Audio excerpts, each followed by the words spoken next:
But MKP just seems to like shoving straight down the middle on this map. He knows exactly what he can get away with on this.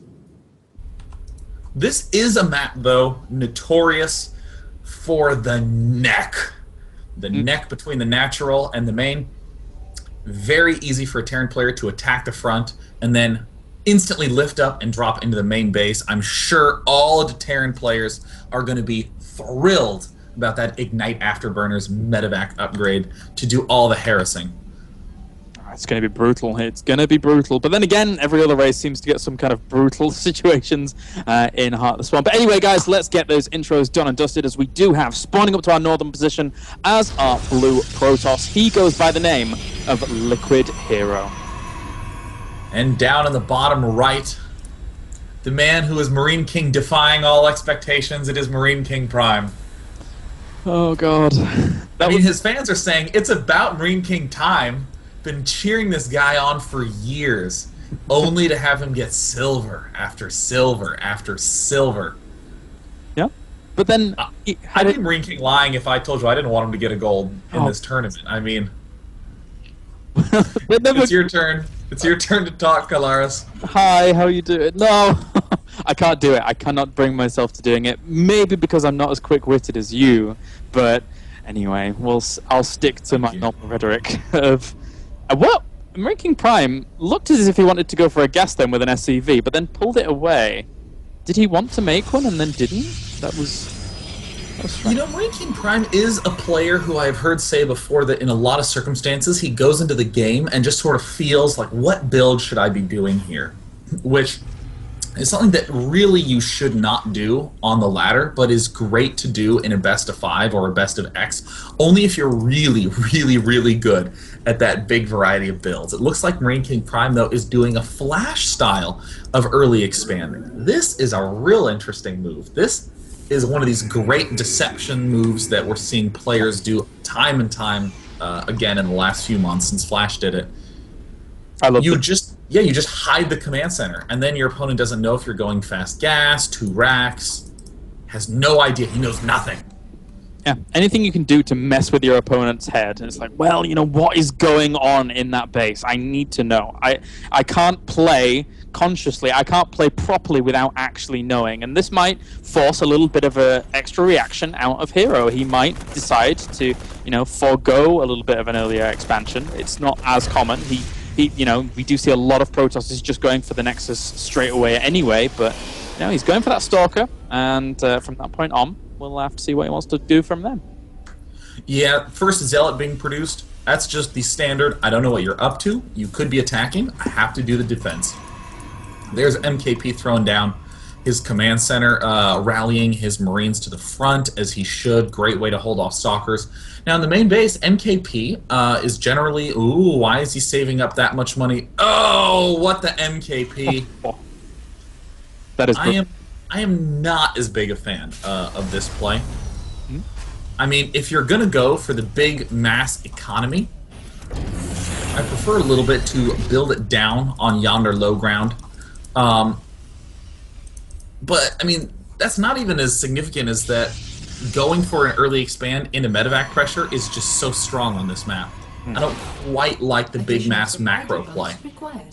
I'm curious as to how HerO is going to react once he sees this many Marines at the top of the ramp, because normally if I poke up as a Protoss and I see that many Marines at the top of a ramp, I'm thinking, well, you know, maybe, you know, what else is he doing? What else is actually going on back there? And most of the time it can be something like, you know, factories and starports, and because of how many Marines you actually have. And right now, you know, HerO hasn't really seen anything. He has not had an opportunity to see anything. He's going to get pushed away for now. So he's still playing very much in the dark, and that is why the Robo is going down. He needs to know exactly what is actually occurring in there. Yeah, I do think that HerO's sort of saying to himself, yeah, you know what? My opponent is probably early expanding. Getting this Robo up does cause you to lose to a lot of early pressures. So this is kind of a comfortable position that HerO is in, but like you said, he really does need to know what is going on in that main base. So I think that the logic that HerO's going for is, the logic that MKP is going for is, all right, I've presented to you all the evidence that I'm doing a sort of hidden early expand. And behind that, though, I'm also going for the third command center. So most of what Liquid Hero would generally want to do is be preparing himself in some way for the 2-base push, when in fact there's no 2-base push coming. Yeah, actually, that's a really, really interesting point that you bring up there, because, you know, with that preparation for some kind of 2-base play, he then says, oh, God, I've got to make, you know, more units. I can't really power as effectively, but all the while, his opponent is powering behind it, which, you know, won't be revealed until this observer actually gets over there, has a little bit of a look around, and sees the second command center, and then he's like, oh, well, you know, you have a second command center in your base, that's great. But then it's like, oh, well, you have a third command center as well. Very, very dicey situation to be in. And, you know, behind this, he's going for the Robo Bait as well as the Forge, just playing pretty standard, but a few gateways. Now, MKP is doing something that I don't like, building this factory right there on the high ground. That's basically begging your opponent to kill it. Here it comes. There's the spotting. I mean, I understand the notion in terms of aggression, but, I mean, these stalkers from HerO, yeah, there they go. This is why this is an ill-advised technique. However, I will note that there are 2 tech labs and a reactor going down before the factory. This means that MKP is really going for the big macro play. He's actually doing so much damage here with just these 2 stalkers poking away. He kills off 2 SCVs with that. And this gives, you know, even more validity to what you say about not positioning the building there. But you should never really be positioning any build that close to the edge unless you're doing something really, really strange. And there he is, stepping right up again, and it looks like this factory is definitely going to have to move, getting free units left and right. I mean, it's just these little edges that make HerO so good. Already HerO in a nice spot, using force fields to pick off a couple of units on the low ground, as he's already going for Colossus, already getting that +1 armor upgrade. Looking very, very nice for HerO. It's all going to come down to how MKP transitions from this point. We see 2 barracks over at the natural. That is a very, very good sign that MKP wants to actually add on 3 more barracks and just do big, mass Marine Marauder aggression.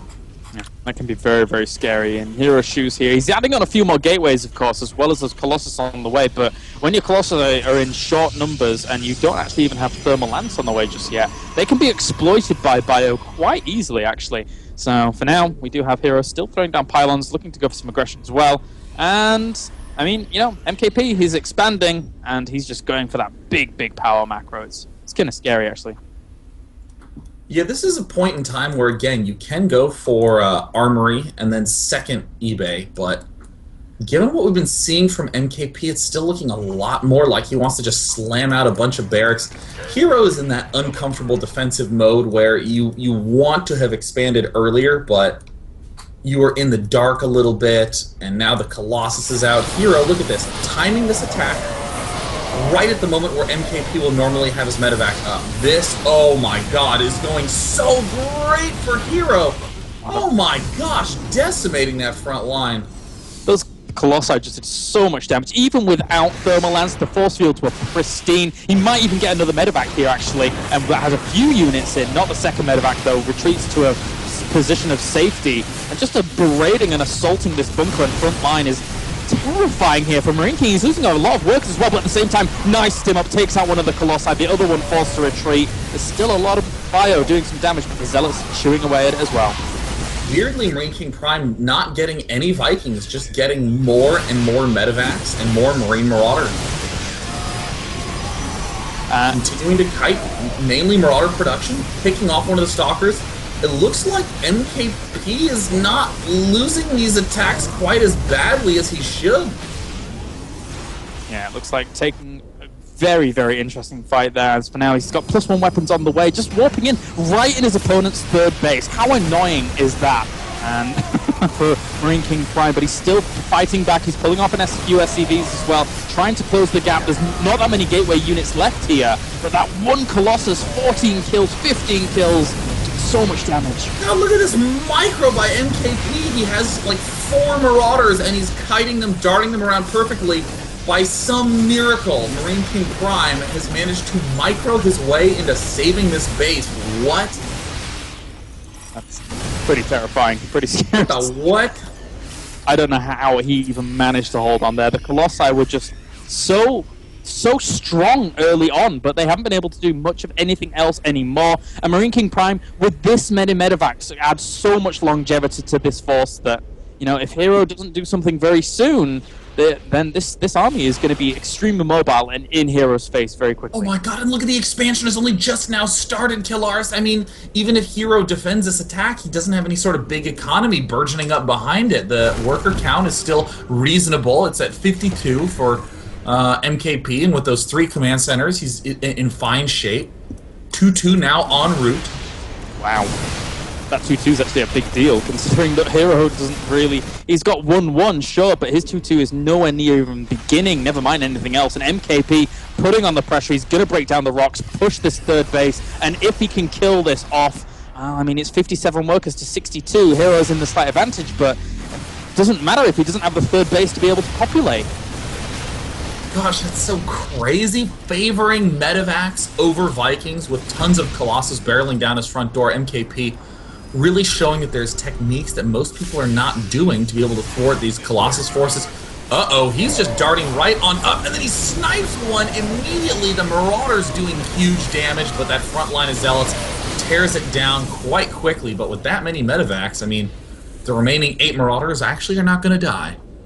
Nope, not at all. They're going to be healed up instantaneously. A few more units being rallied over straight away to this force. And, you know, during all of that engagement, it was the Zealots doing the damage. The Colossi had to run away. Otherwise, they would have been completely obliterated by those Marauders very quickly. And, you know, with the Viking production beginning, after having so many medevacs now, he's in a great spot to just continue producing Vikings and really, really laying waste to any kind of force HerO would want to move out with. Second starport, 2-2 finishing up. HerO back home can only really build Colossus. What are his upgrades doing? He's now getting +2 armor. He has +2 attack. He has blink. You almost need to get blink before you get charge on this map, just due to that number of medevacs MKP has, and even a few medevacs can deal huge damage. Yeah, they really can, especially when you have to spread yourself out across 3 bases on this map. It's so hard to traverse back and forth between those 3 bases if you don't have something like a medevac to actually help out with that procedure. And HerO, he knows where his opponent's army is. He has to somehow defend this third base, otherwise he is going to be so ridiculously far behind. Yeah, Stalker's positioned up on the high ground to deal with the drop. HerO's going to have to come at a really nice angle. Excuse me, the blink will help him get to the low ground quickly. He picks off 1 medevac, but oh, the Stalkers are in the front. The Marauders eat him up in seconds and then immediately dart to the top half. 1 Colossus down, 2 Colossus, 3, all evaporate instantly.